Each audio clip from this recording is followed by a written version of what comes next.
Assalamualaikum warahmatullahi wabarakatuh. Perkenalkan, nama saya Kansana Diawati dari semester 3B Fakultas Hukum Universitas Surya Kencana. Di sini saya akan mereview materi yang disampaikan oleh Ibu Profesor Dr. Haja Heni Nuraini, SHMH, beserta asistennya Bapak Dr. M. Rendi Aridhayandi, SHMH. Pertemuan kedua, bab 3 dan bab 4. Bab 3 menjelaskan mengenai pengertian perbarengan atau gabungan tindak pidana konkusur atau summon loop. Dalam KUHP tidak ditemukan definisinya, tetapi dari rumusan pasal-pasalnya dapat disimpulkan seseorang dengan satu perbuatan mengakibatkan beberapa aturan pidana dilanggar atau seseorang dengan beberapa perbuatan mengakibatkan beberapa aturan pidana dilanggar. Dua di antara perbuatan-perbuatan tersebut hakim belum pernah menjatuhkan putusan atau vonis yang telah mempunyai kekuatan hukum yang pasti dan tetap. 3. Jaksa penuntut umum dalam melakukan penuntutan perkara-perkara tersebut harus secara sekaligus dan bersamaan.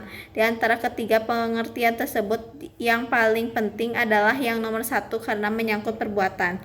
B. Pengaturan perbarengan atau gabungan tindak pidana diatur dalam buku 1 KUHP bab 6 pasal 63 sampai 71. 1. Perbarengan peraturan atau konkursus idealis diatur dalam pasal 63 KUHP. 2. Perbuatan berlanjut atau fortgenset handling diatur dalam pasal 64 KUHP. 3. Perbarengan perbuatan atau konkursus realis diatur dalam pasal 65 sampai 71 KUHP. Konkursus idealis dan konkursus realis adalah bentuk konkursus murni, sedangkan perbuatan berlanjut atau fortgenset handling adalah bukan bentuk konkursus murni. C. Sistem pemindanaan perbuatan peraturan atau konkursus idealis pasal 63 KUHP. Menurut pasal 63 ayat 1 KUHP digunakan sistem absorpsi, yaitu hanya dikenakan atau dijatuhkan pidana pokok terberat. Sistem pemindanaan seperti ini dinamakan absorpsi murni atau hisapan murni, yaitu pidana yang terberat menghisap pidana yang ringan. Dalam konkursus idealis, perbuatan yang dimaksud adalah perbuatan jasmani material handling, yaitu perbuatan yang tidak dapat dipisah-pisahkan. Dalam pasal 63 KUHP, aturan yang dilanggar harus berbeda atau lebih dari satu aturan pidana, tetapi dalam praktek sering terjadi beberapa perbuatan yang hanya melanggar satu aturan pidana. Terhadap ini dipakai pendapat doktrin, yaitu konkursus idealis homogeneus.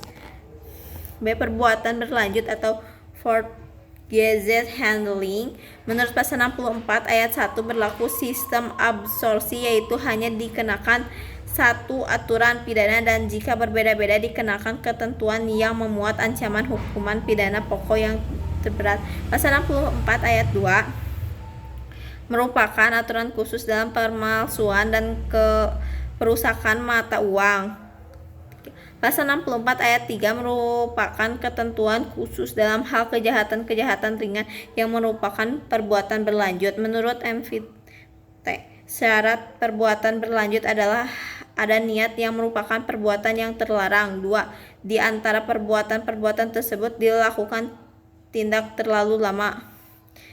Tidak pidana yang dilakukan sejenis. Contoh kasus dalam perbuatan berlanjut fortgenset handling, seseorang pembantu yang mencuri uang majikannya yang disimpan di lemari berupa lembaran Rp 10.000 yang berjumlah Rp 1 juta. Segepok uang tersebut tidak diambil pembantu secara sekaligus, melainkan setiap harinya 2 lembar saja dan baru 3 kali mencuri keburu ketahuan oleh majikannya. Untuk kasus ini hanya dikenakan satu pasal saja terhadap pembantu tersebut, yaitu pasal 362 KUHP. Perbarengan perbuatan atau konkursus realis pasal 65 sampai pasal 71 KUHP. Konkursus realis berupa kejahatan yang diancam pidana pokok sejenis, yaitu terhadap kejahatan tambah kejahatan. Pasal 65 yaitu hanya dikenakan satu pidana yang ketentuan bahwa jumlah pidana maksimum tidak boleh lebih dari maksimum pidana terberat ditambah sepertiganya.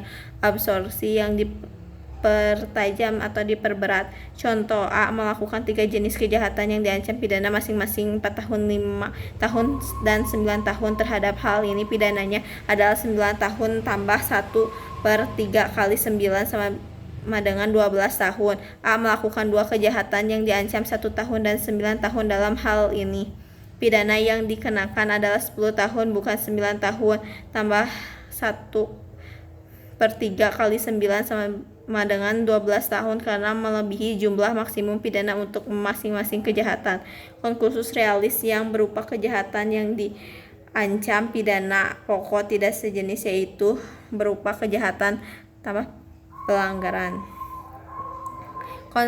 Kursus realis pelanggaran tambah pelanggaran diatur dalam pasal 70 KUHP dengan sistem pemindanaan disebut kumulasi pidana sejenis yaitu tiap-tiap pidana dijumlahkan. Contoh A. Melakukan 2 pelanggaran yang masing-masing diancam pidana kurungan 6 bulan dan 9 bulan, maka seharusnya maksimum pidana adalah 6 tambah 9 sama dengan 15 tahun. Tetapi menurut pasal 70 ayat 2 KUHP sistem kumulasi itu dibatasi sampai maksimum 1 tahun dan 4 bulan kurungan. Jadi apabila A melakukan 2 pelanggaran yang masing-masing diancam kurungan 9 bulan, maka untuk A dijatuhkan pidana 18 bulan kurungan. Hal ini bertentangan dengan pasal 70 ayat 2 KUHP yaitu pidana maksimum yang harus dijatuhkan bukan 18 bulan tetapi 16 bulan 1 tahun 4 bulan.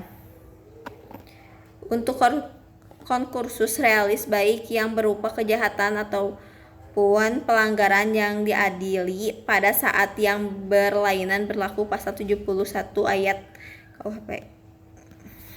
Contoh, pada tanggal 1 Januari 2007 melakukan pembunuhan, pada tanggal 5 Februari 2007 melakukan pencurian, pada tanggal 10 Maret 2007 melakukan pencurian. Dalam hal ini karena alat bukti belum lengkap, maka perkara yang ke-1 saja pembunuhan yang diajukan ke pengadilan. Terhadap kasus ini hakim harus berpedoman pada pasal 71 ayat KUHP yaitu dalam perkara ke-1 jika hakim sudah memutus pidana terberat ditambah 1/3, maka untuk perkara selanjutnya hakim hanya memutus atau menjatuhkan vonis dalam putusan bersalah saja. Tetapi apabila dalam perkara ke-1 hakim belum menjatuhkan pidana terberat tambah 1/3-nya, vonis kedua dapat dijatuhkan pidana terberat ditambah 1/3-nya.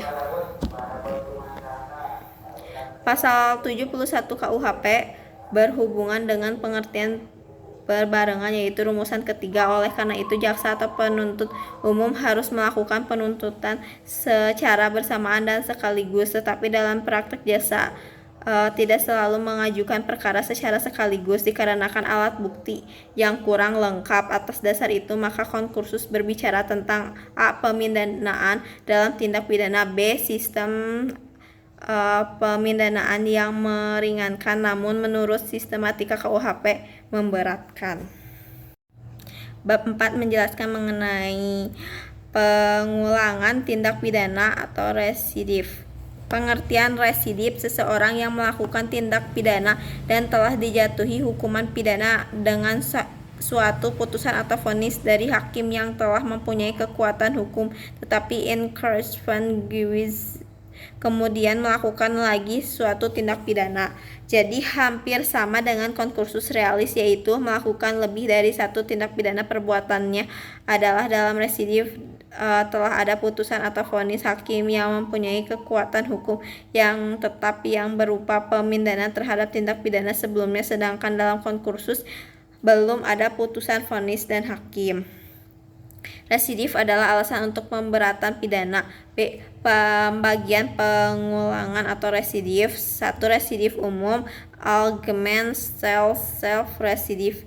Semua pengulangan terhadap jenis tindak pidana ataupun dan dilakukan dalam waktu kapan saja. Pengulangan merupakan alasan pemberatan, jadi tidak disyaratkan jenis tindak pidana yang dilakukan merupakan tidak dikenal dalam daluarsa. residif atau pengulangan jenis umum ini tidak dikenal dalam KUHP. 2. Residif khusus atau spesial residif. Tidak semua jenis pengulangan merupakan alasan pemberatan. Pemberatan pidana hanya dikenakan terhadap pengulangan yang dilakukan terhadap jenis tindak pidana tertentu dan dilakukan dalam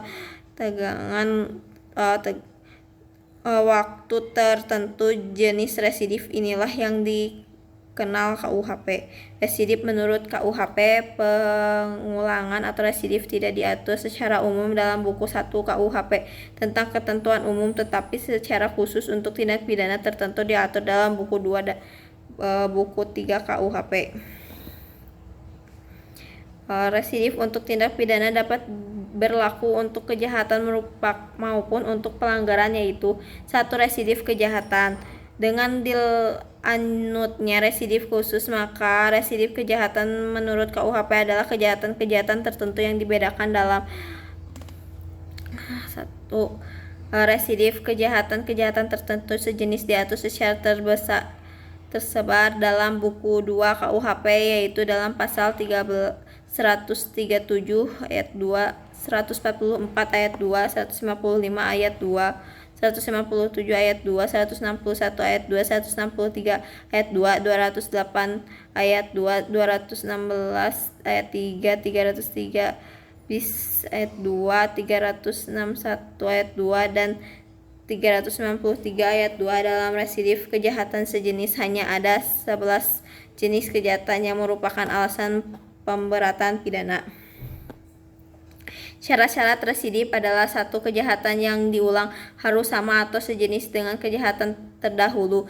2. Antara kejahatan yang terdahulu dan kejahatan yang diulangi harus sudah ada keputusan hakim yang berupa pemindahan yang mempunyai kekuatan hukum yang pasti dan tetap. 3. Pelaku kejahatan dalam menjalankan kejahatan harus berupa pencaharian khusus untuk pasal 303